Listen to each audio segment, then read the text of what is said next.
Her true story from Michigan. My daughter-in-law said I was just extra baggage age after my surgery, so I recovered quietly and sold the condo. Mama, could you not walk around so much? I just cleaned the floors. I stopped mid-step in the hallway. My hospital discharge bracelet was still tight around my wrist. The smell of antiseptic from my heart surgery lingered faintly in my clothes. I blinked, startled, not by what she said but by how she said it. I'm sorry, I murmured. One hand on the wall for balance. My daughter-in-law didn't look up from her phone. I'm not trying to be rude. These floors take hours to mop. It would help if we were all a little more considerate. I nodded just once. Then I turned and shuffled back to the room they gave me. What used to be the dining area, now rearranged with a cot and a plastic drawer set. It wasn't even a room, just a corner sectioned off with a curtain. The thermostat was broken on this side of the condo. And at night, the cold clung to my bones like regret. That exchange happened 3 days after I came home from the hospital. Triple bypass. The doctor said I was lucky. They said recovery would take time, rest, and care. Care? That word meant something very different in this household. Once upon a time, I thought I was giving them everything. I had quietly bought this condo 10 years ago, planning to surprise my son and his wife with the deed on their 5th wedding anniversary. I wanted to give them a future, a foundation. I even renovated the kitchen myself with what was left of my pension, picking out countertops I thought she'd like. But before I could gift it, my health collapsed. I fainted in my backyard one afternoon. And the next thing I knew, I was in a hospital bed with tubes in my chest, and my son staring at me like I was an obligation. They brought me home because the doctors insisted I not be left alone, and so they moved me in. Not because they wanted me, but because they didn't want the guilt if I died alone. At first I tried to be helpful. I folded laundry from my cot. I offered to cook, was told no. I tried washing dishes, told I might drop and break something. I took short walks in the morning until I heard her tell a friend on the phone. She paces around like a ghost. It's creepy. I tried to disappear after that, but I couldn't disappear enough. That's when I started noticing how they spoke to me as if I wasn't a person, but a problem. A stain they couldn't scrub out of their picture-perfect life.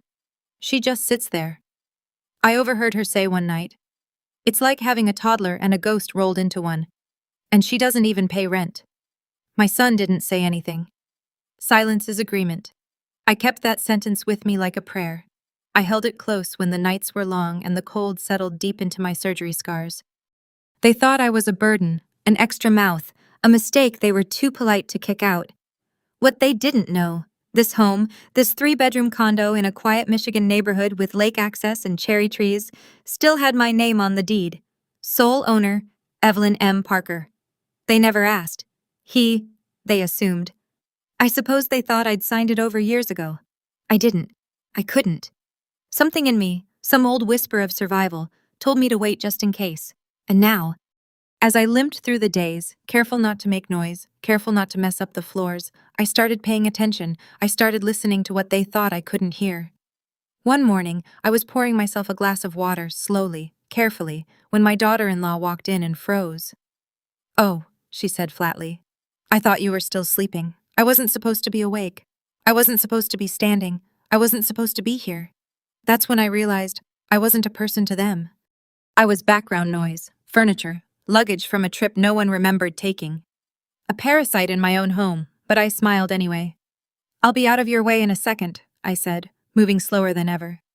And that's when she muttered it under her breath. Just loud enough. "Extra baggage." I held the glass tighter. She left the room.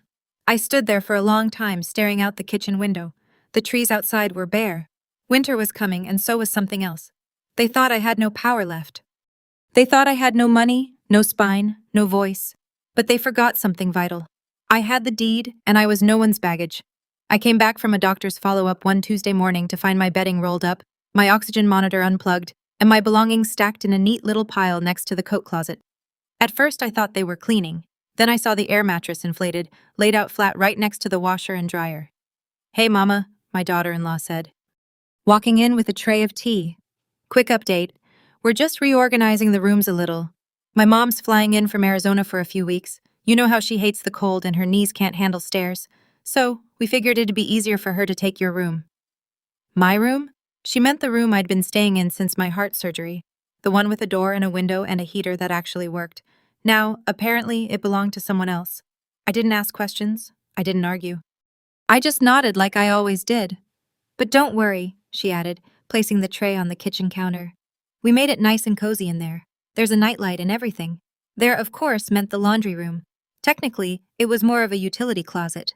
No windows, no closet, just linoleum flooring, exposed pipes, and the steady, soul-crushing rhythm of the washer-spin cycle.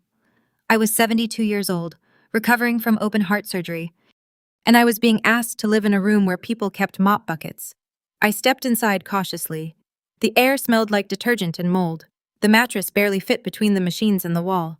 I touched the blanket folded neatly on top. It was mine, the one I'd brought from my old house. Thin, faded, frayed at the edges, not even good enough for guests. The first night, the dryer rattled so hard I thought it might collapse. The walls vibrated with every load of towels. I barely slept, my chest aching from the pressure and the cold. Nobody checked on me. No one asked if I was adjusting. They were too busy doing on her mother. Donna, that was her name.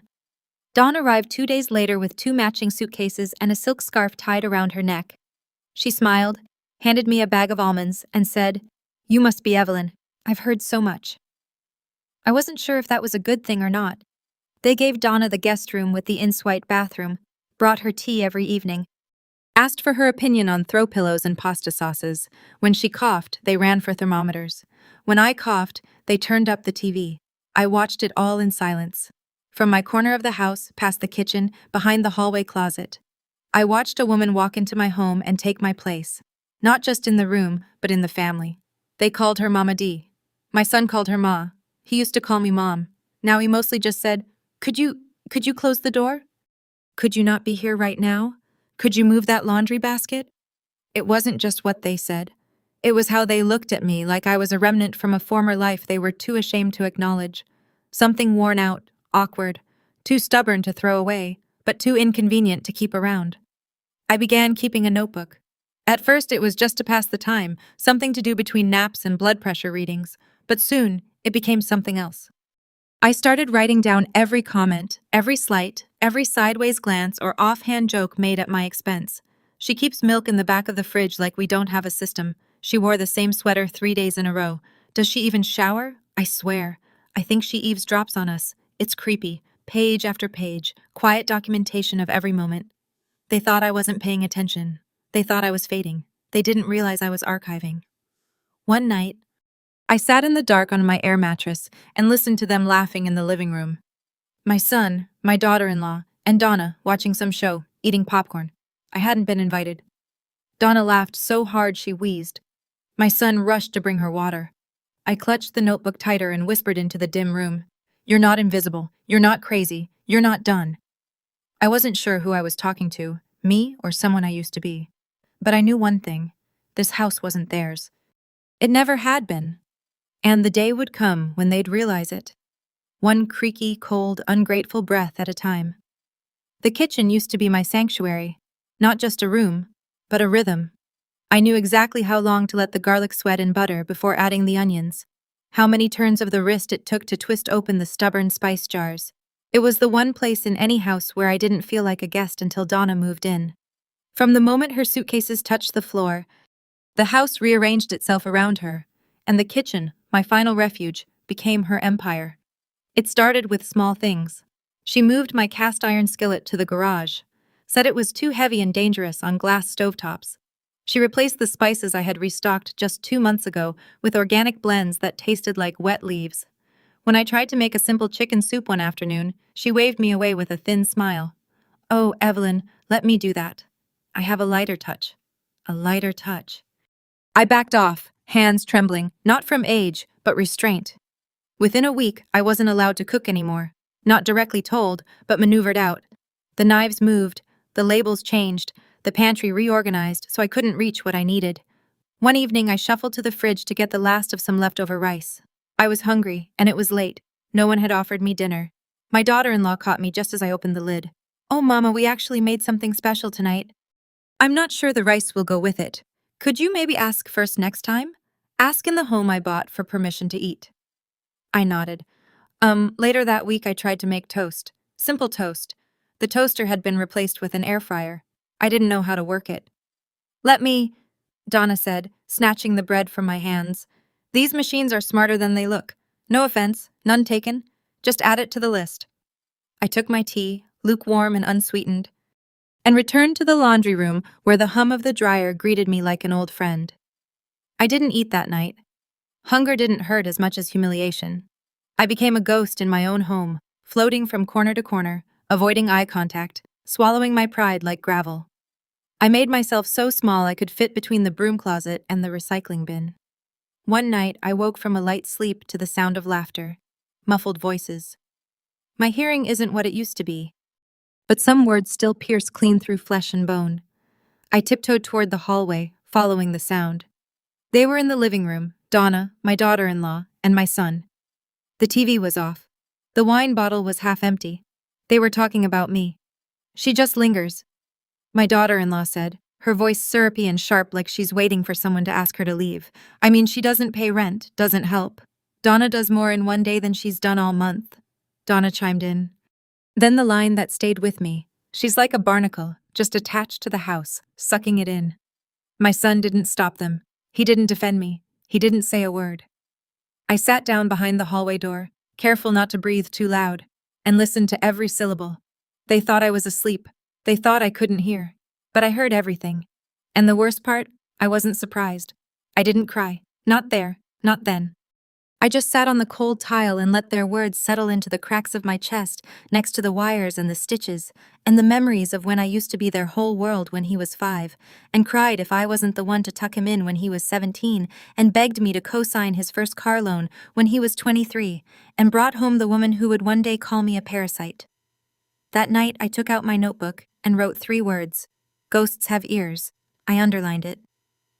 The next morning, I smiled at Donna as she passed me in the hall. She nodded, smug. She thought she was winning. But that's the thing about ghosts. We never leave. Oh, we just wait and we remember. I didn't cry when they moved me into the laundry room. I didn't cry when I was told not to cook or when I had to ask permission to eat leftovers.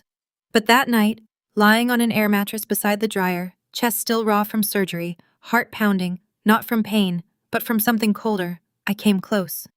It had been 3 weeks since my operation. Triple bypass. My chest bore the long, angry scar of it. Every breath reminded me I was still alive, which in this house felt more and more like a problem. I did everything I was told, took my medications on time, didn't complain, kept quiet, but still the air shifted whenever I walked into a room. They'd fall silent, avert their eyes, or worse, pretend I wasn't there at all. One evening, I overheard Donna call the clinic to book an appointment for my daughter-in-law. She has a bit of a sore throat, Donna said. We'd like the private room if possible. And that new specialist, what's her name? Yes, Dr. Monroe. The same Dr. Monroe, who used to be my cardiologist. Nobody had offered to call her for me after my surgery. When I'd asked for help changing my dressing one day, my daughter-in-law glanced at the clock and said, "Oh, shoot, I have a Zoom meeting. Can it wait?" Donna was out getting her nails done. My son was golfing, so I did it myself, bent awkwardly over the bathroom sink, tape in one hand, gauze in the other, sweat dripping down my neck, heart racing from the strain. I nearly passed out, but I didn't tell anyone. They wouldn't have noticed anyway. The house had grown colder since the operation, not just in temperature, but in temperature of tone. My presence was like a slow leak, not dangerous enough to fix, just annoying enough to avoid. Until the night I truly heard what they thought of me. It was nearly midnight. I'd gotten up to sip water. The hallway light was off, but voices echoed from the living room, low, careless. "She's not going to last much longer," my daughter-in-law whispered. I froze. "Babe," my son replied, half asleep. "Don't say that.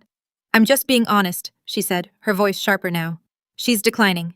And when she's gone, the condo is ours." There was a pause, not silence. Just agreement dressed in hesitation. "I mean legally, right?" she pressed. "She never signed it over, but she doesn't have a will, so we inherit automatically."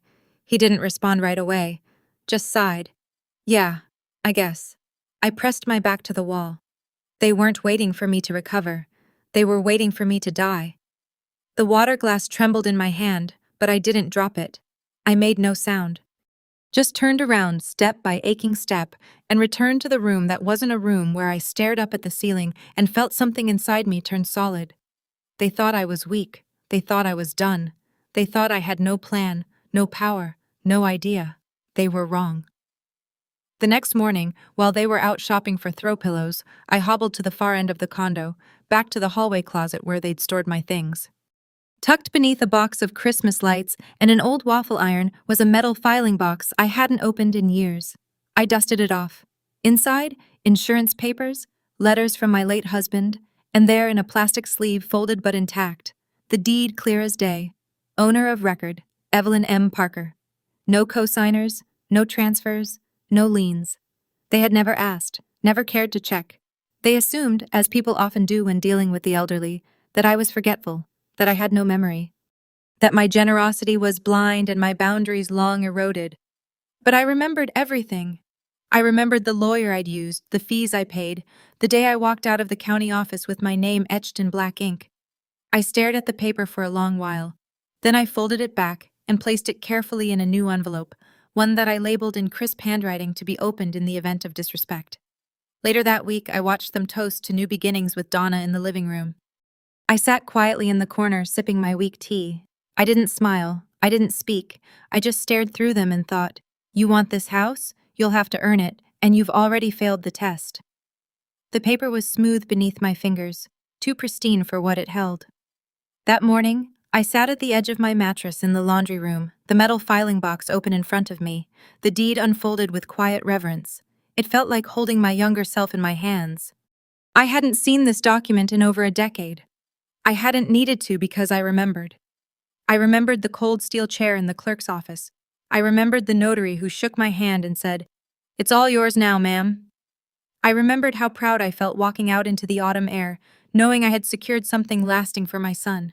A home, a future. But I had never signed it over. Not officially. The paper said so in plain type. Owner Evelyn M. Parker, sole proprietor, no co-owner. No joint tenny, no transfer of title. They didn't know. Or maybe they assumed the paper had changed with the years, that generosity would somehow sign its name in ink. They thought I'd forgotten. They thought I was just an old woman living on borrowed time. They didn't realize I had never borrowed a thing in my life. Everything I had, I earned with sweat, sacrifice, and silence. And now I held the last piece of leverage I would ever need. I tucked the deed into a folder and placed it beneath my pillow, then waited until the house emptied for the day. My son at work, my daughter-in-law at brunch, Donna at her weekly hair appointment. I used that rare silence to do something I should have done years ago. I picked up the phone and dialed a number I hadn't called since my husband passed, Franklin Law Group. A young voice answered. "Is Walter still there?" I asked. There was a pause. "Walter Franklin." "Yes. He's retired. But wait. Are you Evelyn?" "Yes." Another pause. Then he left a note on his file for you. Said, "If you ever called, we were to patch you through to his personal number." A click, then a long ring, and finally, the voice I remembered, slower now, raspier, but unmistakable. "Well, I'll be," he said. "Evelyn Parker, I was just wondering when you'd finally get tired of being quiet." I smiled, but not with my mouth. "I'm ready to make some changes," I said. Over the next hour, we spoke in detail. He remembered everything: my late husband's will, the purchase of the condo, even the clause I insisted on back then, sole ownership with retained right of survivorship unless otherwise assigned. He chuckled. "Smartest thing you ever did was keep it in your name." "I need to revise my will," I said. "Got a pen?" he replied. That night, while the family gathered to watch a movie I wasn't invited to, I sat in the laundry room drafting a new will. Walter emailed the paperwork. I printed it at the FedEx down the street the next morning, taking a slow walk through the frostbitten sidewalks of Michigan like I was 20 years younger. The new will was simple. In the event of my death, the condo was to be donated to a local women's shelter for single mothers rebuilding their lives. All remaining assets, including my pension, jewelry, and savings, were to go to 2 charities I had supported for years.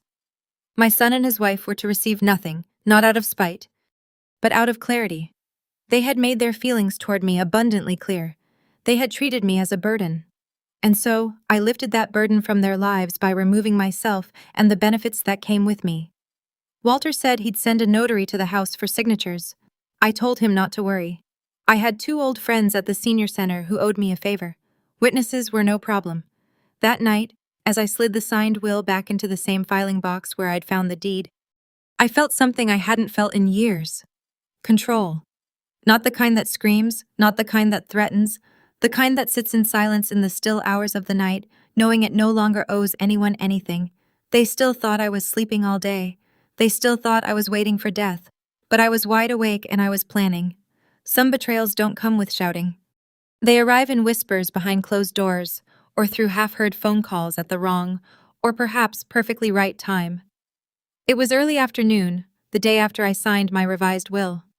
I had come back from a walk, slow, deliberate, a ritual now. My legs were stronger, my heart more stable, but I kept my fragility visible. It gave them comfort to think I was fading. As I reached the hallway, I heard my son's voice. He was in the kitchen pacing. He always paced when he lied. "Yeah, I checked." He said, "No, it's still in her name. But look, the bank said we could move forward if we had a signature. Doesn't have to be notarized." A pause. "Then she's old, man. She won't know. Hell, I could sign for her. Her handwriting's like chicken scratch anyway." I stopped breathing. Every word after that felt like glass. "I know it's fraud technically," he said with a laugh, "but it's not like she's going to sue us. She can't even open a PDF." Silence on the other end. Then my son again. "We need the loan." "Okay, this kitchen remodel isn't going to pay for itself." A kitchen remodel. He was willing to forge my signature for granite countertops. I stepped backward quietly back into the laundry room, closed the door without a sound. My hands didn't shake. My chest didn't ache. This time I wasn't broken. I was clear. I picked up my old flip phone and called Walter. "They're trying to take a loan out on the condo," I said. There was no shock in his voice, only readiness. "Do you want to sell?" "Yes," I said immediately. He paused. "You sure?" I gave them my health, my money, my silence. I am done giving. By nightfall, the listing paperwork was in my email. Walter already had a buyer lined up, an old client, a widow looking to move closer to her daughter. Cash offer. No inspection required. I printed it at the library, signed it at a cafe 3 blocks away. Walter handled the rest. We set the closing date for 10 days later. 10 days. 10 days to remain invisible. 10 days to keep breathing like a ghost. Each morning I smiled when they ignored me. Each evening, I listened to Donna and my daughter-in-law talk about the dream backsplash and double ovens. They had no idea I had already sold the floor under their feet. In the meantime, I revised the will one final time, added a clause to have the proceeds from the condo divided between the women's shelter and the hospice that cared for my sister before she passed. I kept every paper in that metal filing box under my mattress, taped a note to the inside lid.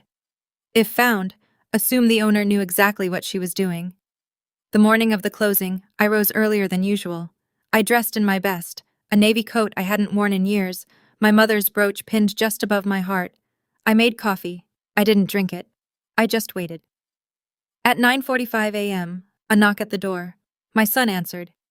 "Yeah, Evelyn Parker," the woman asked, holding a clipboard. "That's my—" He hesitated. "That's my mother." She smiled at me over his shoulder. "Ready to go, Mrs. Parker?" I nodded, took one last look around the condo. The kitchen I had designed, the hallway I had walked with trembling legs, the walls that heard my silence. I walked out without a word. The sale took less than 30 minutes. I signed. She wired the money. Walter hugged me, careful of my ribs. "Want me to tell them?" he asked. "No," I said. "Let the house do it." Back home, I didn't go inside. I didn't need to. I left the key with the notary and a single envelope taped to the front door. They would find it eventually. Inside, a copy of the deed transfer, the final will, and a handwritten note. This home belonged to me, not just on paper, but in memory, in sacrifice, in silence. You were never the heirs. You were just the tenants, and the lease has expired. That night, I checked into a private care facility, Walter recommended, quiet with gardens and books, and no spin cycle humming in my ear.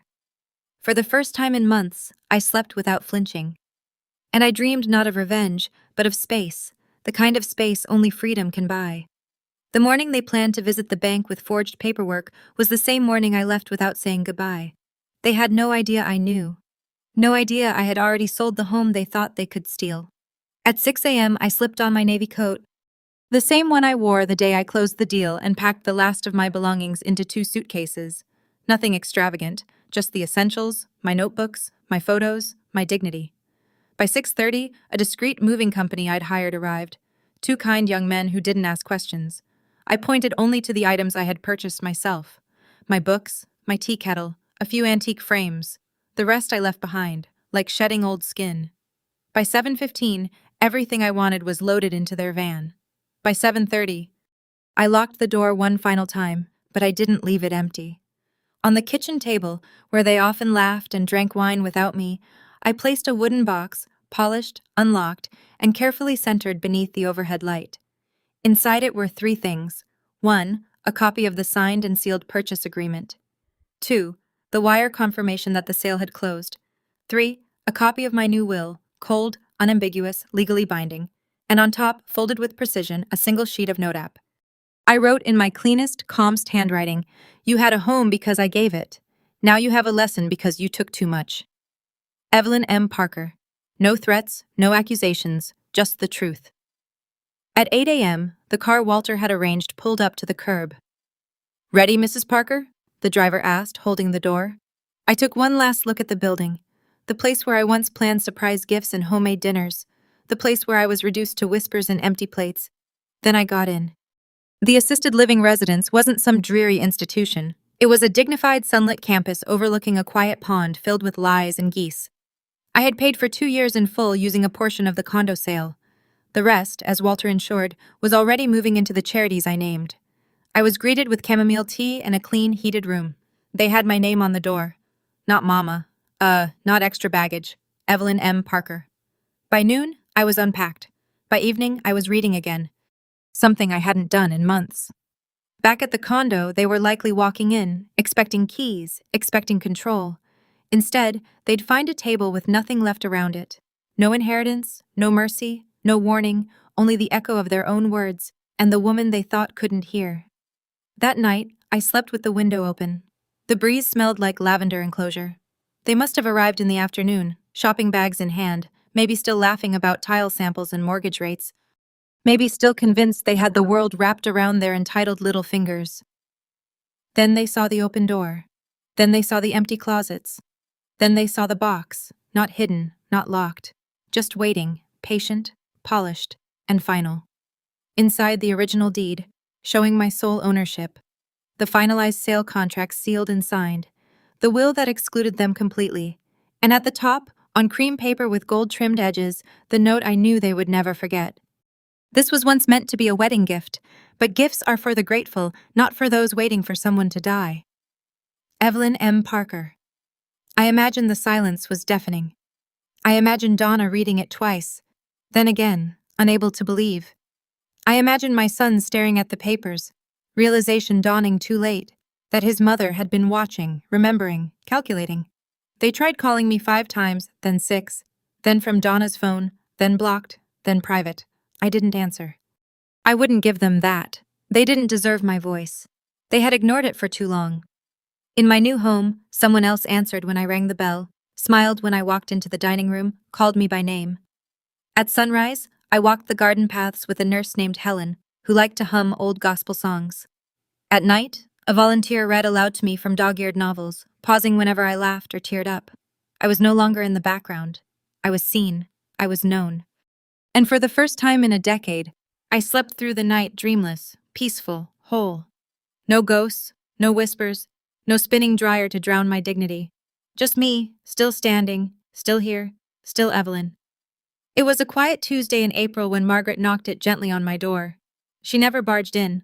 Always gentle, always respectful. The kind of woman who folded her pain into corners and stitched her wisdom into small talk. "Evelyn," she said, peeking her head in. "You remember Joan, don't you?" "From water aerobics." I nodded. Joan had a limp and a laugh like wind chimes in a storm. She used to teach bookkeeping and always wore brooches shaped like birds. "Well," Margaret said, stepping inside, "she's also Donna's cousin." I put down my tea. She sat beside me, lowered her voice, not out of fear, but the solemnity reserved for truths that have waited their turn. "They're divorced," she said. "Donna and your son." I didn't flinch. 3 months after you left, apparently things fell apart fast. I said nothing. Margaret took my silence as an invitation to continue. She always did. Joan said, "The day your son came home and saw that box on the table, he didn't yell, didn't throw things. He just sat down on the floor like a boy who lost his shoes in a flood." Donna cried, real ugly cried, not because she was sorry, but because the house was gone. The dream kitchen, the inheritance, the easy life. I stirred my tea quietly. Margaret leaned closer. He tried to save it. Tried to get her to stay. But you know what she said? I looked up, mildly curious. She said, "You let her rot. What else do you let happen under your nose?" That made me blink once. Turns out Margaret added, "Donna didn't like poor men. She liked inherited wealth. When that disappeared, so did the patience." I pressed my fingers together. Let the warmth of the cup anchor me. She moved back to Arizona. Margaret said left him with debt and the kind of reputation a man can't polish. Joan said he's living in a studio apartment now. No car, no Donna, and no mama to fix it. I let out a breath I hadn't known I'd been holding. It didn't feel like relief. It felt like truth finally sitting down beside me. "He deserves better," I said quietly. Margaret raised an eyebrow after what he let happen. I shook my head. Not from me, but from himself. Maybe now he'll grow into the kind of man he once promised he'd be. Margaret looked at me long, then patted my knee. "You're better than I am." I would have danced the day he lost her. I smiled softly, not kindly, just honestly. "Losing someone you never truly had isn't a tragedy," I said. "It's a revelation." In the months that followed, I heard little else about him, only that he'd taken up carpentry, building shelves for people who could afford more than he ever would again. The irony didn't escape me. Sometimes I wondered if he remembered the day he asked me to move in, the promises he made. "You'll have your own space, Mom. We'll take care of you. This is your home, too." Sometimes I wondered if those promises were ever real or just words people say to old women when they need her signature. But I didn't dwell.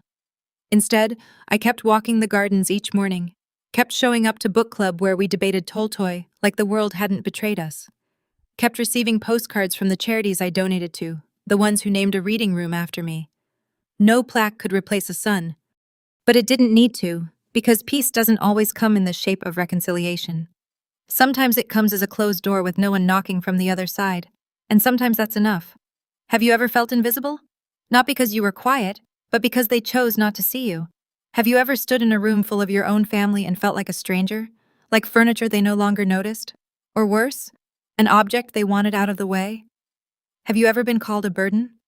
Not in words they'd say to your face, but in the glances, in the closed doors, in the way your name was suddenly her, or she, or just a sigh. Have you ever been made to feel like your time had passed? That your life had peaked decades ago, and now you were just something to manage, to tolerate, to hide away in the corner of a house you paid for? Let me tell you something, sweetheart. If you felt that way, you are not alone. Because the world has a cruel habit of forgetting the hands that built it. They forget the women who raised sons through silence, who held families together with casseroles and apologies, who swallowed their own dreams just to feed someone else's. And then one day, when your back aches and your voice softens, they look right through you. They call you extra. They call you difficult. They call you too much or too there or too old. But here's what they don't know. Silence is not weakness. Silence is strategy. Because sometimes the strongest voice in the room is the one that waits. She waits. Not because she's scared, but because she's watching. She's remembering. She's writing it all down in the notebook of her heart. Every cruel word, every slammed door, every lie wrapped in politeness. And when she finally speaks, she doesn't scream. She doesn't beg. She doesn't ask for permission. She simply acts with precision, with truth, with a quiet that shakes the ground. That is the power of women who've lived.